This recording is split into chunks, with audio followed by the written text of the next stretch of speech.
त्याच्यानंतर पश्चिम विदर्भाचे 5 जिल्ह्यामध्ये म्हणजे आज 18 जुलैपासून ते 28 जुलैपर्यंत जोराचा पाऊस पडणार आहे. दररोज भाग बदलत पडणार म्हणून हा अंदाज लक्षात घ्यायचा. त्याच्यानंतर मराठवाड्यामध्ये देखील हे म्हणजे आजपासूनच बऱ्याच ठिकाणी पाऊस होणार आहे.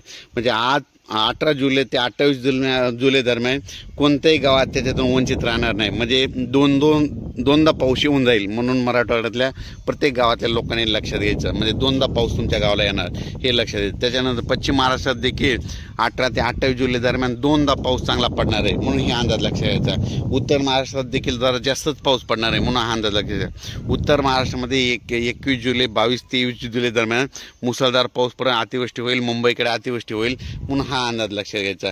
सांगायचं झालं तर राज्यामध्ये सर्वत्र 18 जुलै ते 28 जुलै दरम्यान सर्वत्र म्हणजे दररोज वेगवेगळ्या भागात पाऊस पडणार आणि प्रत्येक गावामध्ये पाऊस दोनदा येऊन जाणार आहे म्हणून हा अंदाज लक्षात घ्यायचा.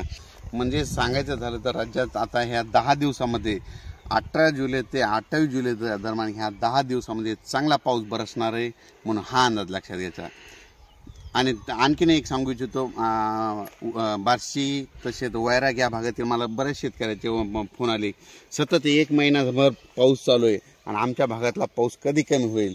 तर त्यांचं म्हणणं की त्यांना 1 महिनाभर पाऊस चालू आहे, त्याचे सर्व कामं बंद आहे, वापसा नाही, कोळपणी बंद आहे.